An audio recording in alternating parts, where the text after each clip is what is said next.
Giselle, ibigay sa'yo!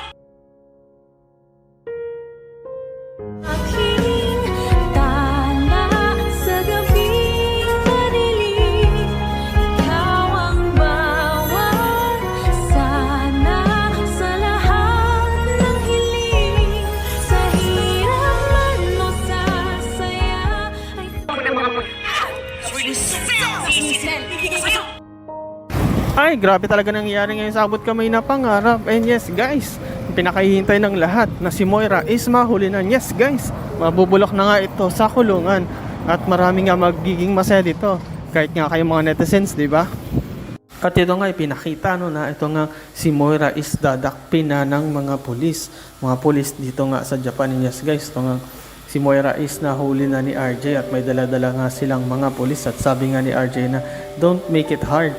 Huwag ka nang tumakbo, huwag ka nang tumakas kasi mahuhuli ka rin. At mamaya pag-usapan natin yan guys yung patungkol dyan. At ito nga ipinakita nga itong si Doc Carlos. And yes guys, may kausap siyang attorney. At itong attorney na ito is sabi nga niya, magbibigay ako ng donation. Yes guys, mukhang susuhulan niya ito.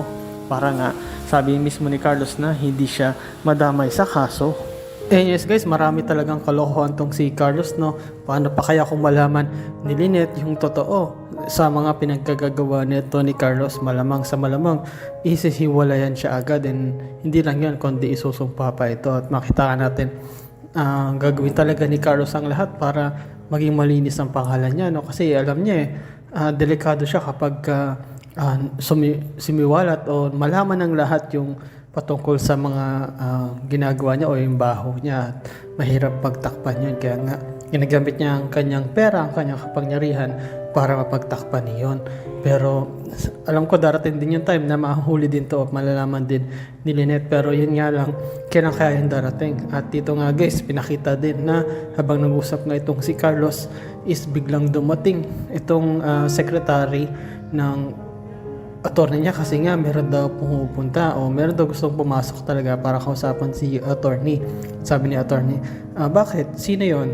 At sinabi ng secretary niya na meron po, ang pangalan po niya ay si Ma'am Giselle Tanyag. And yes guys, itong si Ma'am Giselle is gusto niya talagang puntahan yung attorney na naging attorney mismo nito ni Dax, kasi mukhang delikado sila na tataka nga itong si Giselle, paano nakakuha ng bigating attorney ito ngang si Dax. Ngayong nakakulong siya, tapos si Moira is nasa Japan naman. So saan siya kukuha ng pera? Inisip nga niya na baka si Nerissa yan, pero isip niya na napaka-imposible rin, hindi naman yun mapera. Kaya nga pinuntahan niya mismo yung attorney. At yes guys, nandito si Carlos, kaya medyo natatakot siya, no? At niisip niya baka mahuli siya, pero ang ginawa ng attorney is hindi niya pinapasok o hindi niya hinayaang makausap ito nga si Giselle kasi nga mahuli sila. At ito nga guys, ipinakita nga na ito nga si Moira is nakita na ng mga pulis sa Japan. At ito rin mismo sila RJ na nahuli siya, na-trap sila. Kala siguro ni Zoe na hindi sila mahuli, pero this time huling-huli na sila o kitang-kita sila, kaya wala silang lusot. Sabi pa nga mismo ni RJ na don't make it hard, huwag ka nang tumakas kasi mahuli ka na rin. Hindi lang kami, kundi meron din kasi kaming kasamang police. And yes guys, makita nga natin dito na hindi na nakagawang makatakbo pa neto ni Moira, kasi kung tumakbo man siya is habulin pa rin siya ng mga police. And yes guys, nakita nga natin dito na sa wakas nahuli na rin itong si Moira. At dito nga itong si Moira is dinakip ng mga pulis at talagang bit-bit ito, no? At wala nang kawala. Kahit na magsisigaw ito, magpapalag is wala pa rin, kasi talagang police na no? May authority na yung humuli sa'yo at meron kang mga kasalanan doon sa Pilipinas, tas nagtago.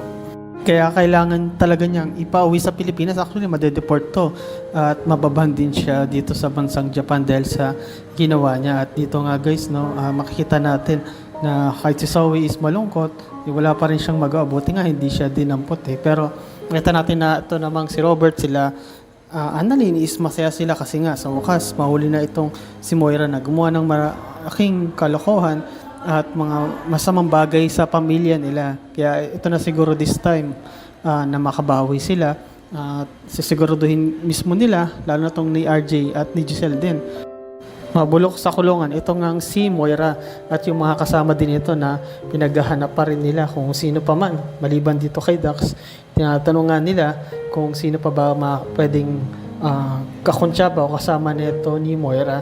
At alam naman natin guys na nandun din si Zoe, pero tahimik lang siya at nagpapanggap pa rin na walang alam, no? Buti nila mabait sila at hindi ito idinamay sa kaso.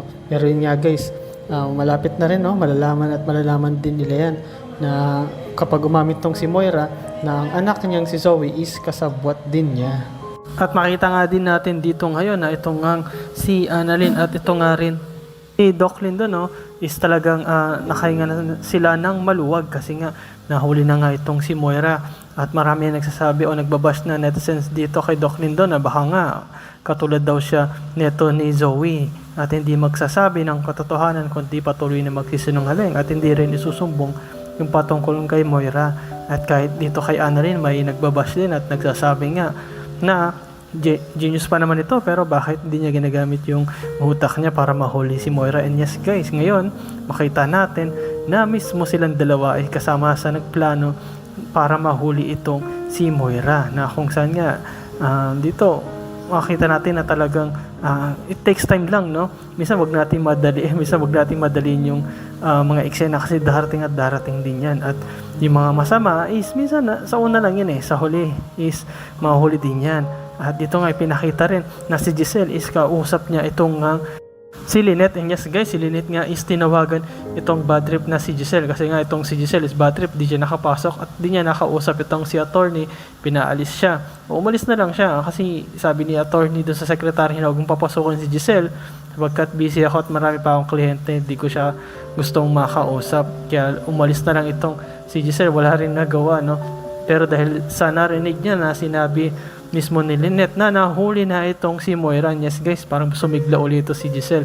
At sabi nga niya na excited na siya na makita uli itong si Moira at willing na willing siya maghintay kahit mismo dun sa airport sa pagdating mismo ni Moira. And yes guys, makita natin dito na si Moira is na-escort, no, ng mga pulis at pagdating pa lang niya nilapitan na agad to ni Giselle. At nung nagkatapat sila, si Giselle is biglang nilapitan tong si Moira at sinampal niya. Guys, talagang tagilid tabing niya ang mukha nito ni Moira, no? At makita mo na galit at nanggigigil at gustong manakit nito ni Giselle. Kasi iba naman sa lahat ng ginawa nitong kalokohan, kabalastugan sa pamilya nila sa Tanyag na mutik nang mamatay itong si Don Pepe. Tapos kahit itong si Lynette is napahamak din dahil sa kanya, kahit itong si Robert. So maraming nangyaring kalokohan, ginawang di maganda itong si Moira, kaya ito na yung chance niya.